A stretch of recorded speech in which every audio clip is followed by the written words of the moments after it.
Hello guys, welcome to my YouTube channel. তো guys, এখন বাজে 6টা কি 7টা। তো আমি এখন রাতে রান্না করব। তো আজকে রাতের একটা অন্যরকম রেসিপি হবে। তোমরা খেয়েছো বা খেয়ে রয়েছো, যাই হোক। তো আমি এটা প্রথম করছি, যার জন্য আমি এটা এই ভিডিওটা করা।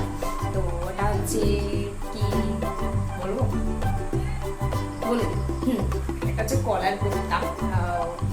কারোর ভালো নাই লাগতে পারে, কিন্তু আমার ভালো লাগে বলে আমি এটা প্রথম করছি বলে ভিডিওটা করা। তো তোমরা দেখতে থাকো। আমি সব কিছু রেডি করে নিয়েছি, আমি জাস্ট করবো। আগের বারের ভিডিওর মতো ফার্স্ট টু লাস্ট দেখাবো না। তো আমার সব কিছু রেডি হয়ে গেছে, আমি জাস্ট তো কলার কোফতা বানানোর জন্য আমি প্রথমে কলাগুলোকে সেদ্ধ বসিয়ে দিয়েছি। এটা হয়ে এসছে প্রায়, আর একটু বাকি আছে। তো কলার সেদ্ধ হয়ে যাচ্ছে। এরপরে আমি কলাগুলোকে ছাড়িয়ে কলার ভিতরটা বের করে নেব। এরপর আমি যাচ্ছি মশলাতে। এই পেঁয়াজ কুচি আর কাঁচা লঙ্কের কুচিটা, আর হচ্ছে তোমার এখানে আছে কর্নফ্লাওয়ার আর হচ্ছে ময়দা। এই দুটো আমি অ্যাড করেছি। আমি বেসন এখানে নিচ্ছি না, আমার বেসন দিয়ে ভালো লাগে না। তো আমার জন্য কর্নফ্লাওয়ার আর ময়দা। আর এখানে রয়েছে, দেখতেই পাচ্ছ, অনেক রকমের মশলা। চিনি আছে, গোলমরিচের গুঁড়ো, নুনের গুঁড়ো, হলুদের গুঁড়ো, লঙ্কার গুঁড়ো, আর এখানটা রয়েছে জিরের গুঁড়ো রয়েছে। তো এইটা হচ্ছে, এই তিনটে হচ্ছে আমি ওই বড়াটা করার জন্য, মিক্সির জন্য এটা আলাদা করে করা হয়েছে। ওর মধ্যে একটু আদা রসুন পেস্ট হবে। আর তরকারিটা করার জন্য এখানে আদা রসুন বললাম এক্ষুনি, আর এখানে হচ্ছে পেঁয়াজ বাটা আর হচ্ছে তোমার টমেটো বাটা। আমি এগুলো সব বাটা করে নিয়েছি, কারণ এটা একটা কারি টাইপের করবো, আমি কোফতা কারি করবো।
রেডি, দেখতেই পাচ্ছ কলার কোফতা কারি, একটু ঝাল ঝাল হয়েছে।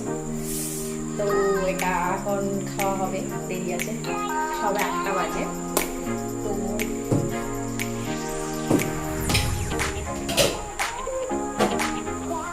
এটা হচ্ছে সেই কলার ছোকলার পেস্টটা।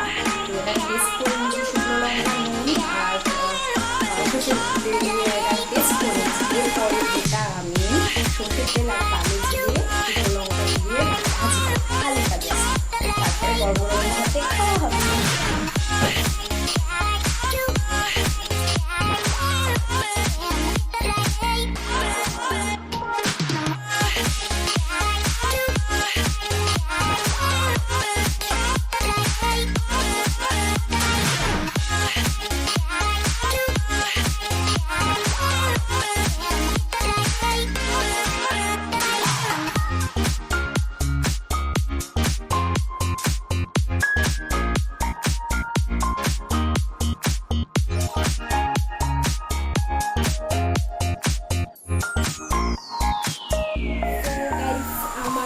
তরকারি রেডি হয়ে গেছে, আর এদিকে হচ্ছে কাটা হচ্ছে। তো আমার দুটোই হয়ে গেছে।